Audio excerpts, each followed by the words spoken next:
haven't been like following his life trajectory, partly because I don't, want to think of myself as associated with somebody like that. It's not like I played a great golfer or something, and I want to like, and now people think I'm a great golfer. You know this man, actor Jesse Eisenberg, who played Mark Zuckerberg in The Social Network. It's like this guy that's like doing kind of like, doing things that are problematic, taking away, fact checking and safety concerns, making people who are already threatened in this world more threatened. You're concerned by those actions? I'm concerned just as like a person who reads a newspaper.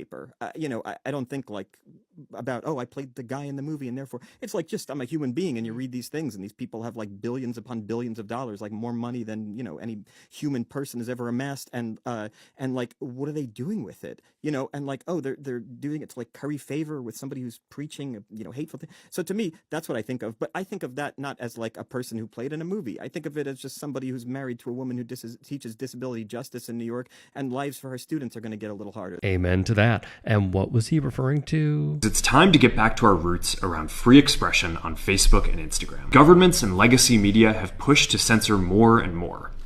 A lot of this is clearly political, but there's also a lot of legitimately bad stuff out there, and we've reached a point where it's just too many mistakes and too much censorship. The recent elections also feel like a cultural tipping point towards once again prioritizing speech.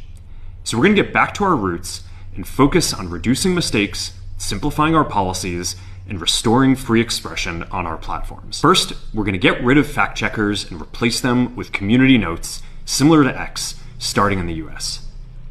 After Trump first got elected in 2016, the legacy media wrote nonstop about how misinformation was a threat to democracy. We tried in good faith to address those concerns without becoming the arbiters of truth. But the fact checkers have just been too politically biased and have destroyed more trust than they've created, especially in the US. Second, we're going to simplify our content policies and get rid of a bunch of restrictions on topics like immigration and gender that are just out of touch with mainstream discourse. What started as a movement to be more inclusive has increasingly been used to shut down opinions and shut out people with different ideas, and it's gone too far. And hey, just a quick break in the action. You should go subscribe to my new show, The Strom Show. I'm going to be interviewing people from sports, music, journalists, authors, sports doctors. It's going to be fantastic. Please go subscribe. Thank you. Third, we're changing how we enforce our policies to reduce the mistakes that account for the vast majority of censorship on our platforms. We used to have filters that scanned for any policy violation. Now, we're going to focus those filters on tackling illegal and high-severity violations.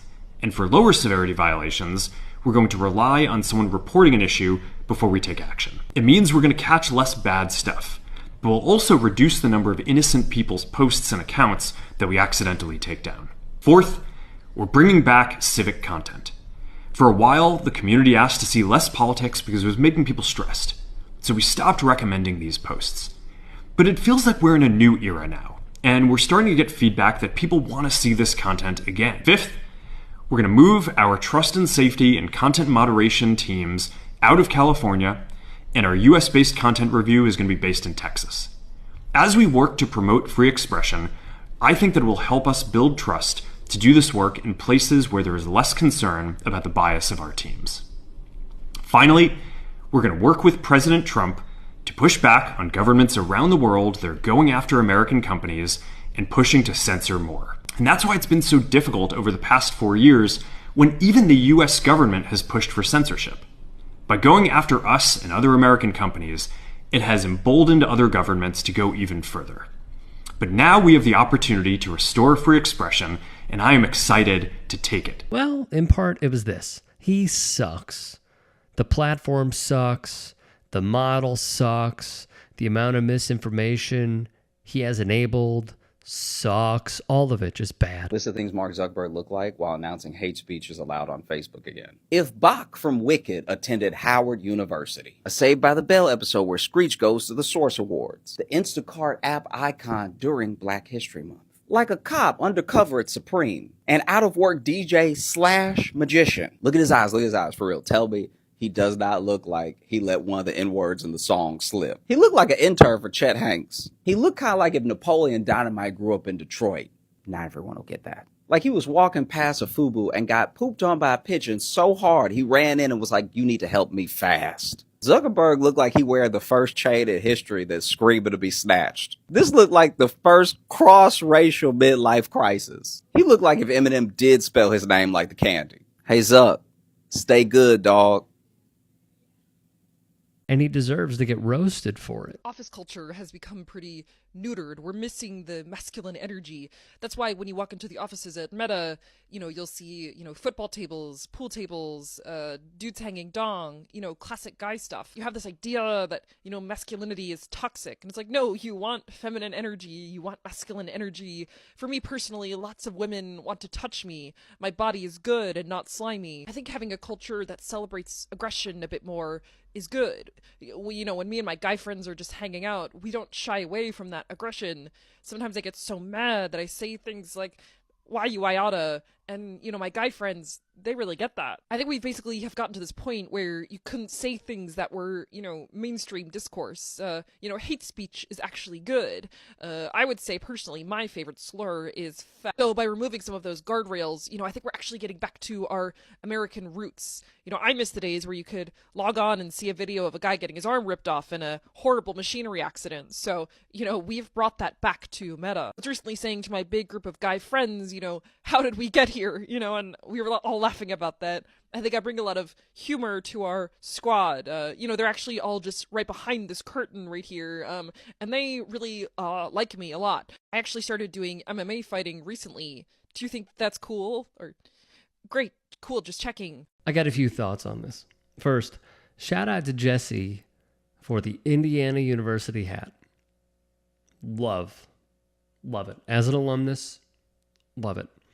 Second, I remember seeing The Social Network, and it's rather interesting how Mark Zuckerberg was conveyed, because as we have learned and as I've stated previously, I don't believe that it was a movie. I believe it was a documentary, but there was sort of like, yeah, he's kind of being an a-hole, but simultaneously, boy, is he driven. Boy, is his business acumen really strong. Boy, he really has the grit, and he deserves to be a billionaire. He deserves to be powerful. When really, he is a maniacal D-bag who screwed over countless people, and the idea really wasn't his. And the original idea, the origin of rating women by how hot they were, juvenile. And to see this man with his awful haircuts, his awkward speech, the way that he conducts himself, whether he is plastering lotion when he's surfing on the water, or transforming into this try-hard, please pick me, I want to be a bro so bad appearance with, I could say this, the hair that looks like he is about to be bar mitzvahed when he's in his 40s and he's making up for lost time, basically dog whistling and signaling to the MAGA audience, please come back. I am talking about how masculinity is needed, how we need less women in the workplace, how DEI is bad. I am your Huckleberry. Come back to my platforms. Use the hell out of Instagram. Use the hell out of Facebook. Use the hell out of Threads. I'm not going to innovate at all. I'm going to copy paste every single thing and try as best I can by also sucking up to Donald Trump, who at once, this is true, called for Zuckerberg's imprisonment. Yet he is the one who is saying that leftists are crazy and leftists are the problem, and they're the ones that want to imprison everybody. The dude that you went, wined, and dined at Mar-a-Lago in order to say, in my opinion, hey, I'm going to throw all my support behind you, and if you win, you can have anything you want. That same guy who called for you to be behind bars, what an absolute joke you are, Mark. You're a joke. I mean, the evolution, astonishing. The amount of distrust that he has allowed to be sown into American society, awful. What he did in Myanmar, awful. Cambridge Analytica, awful. And yet here he is, front and center, front row. When he's not taking a look at Lauren Sanchez's chest, he is showing, along with Bezos, Musk, and others who are right there, Larry Ellison, front and center. We are the oligarchs. We control the information. I cannot stand this. I cannot stand this. I cannot stand seeing oligarchs front and center, sitting front row at a presidential inauguration while our social security is being shared with a tech soon-to-be trillionaire. And we could hardly afford groceries. And we could hardly afford getting a new car if we need it. A used car even. Getting a repair. Having a medical scare. Can't afford it. It's unjust.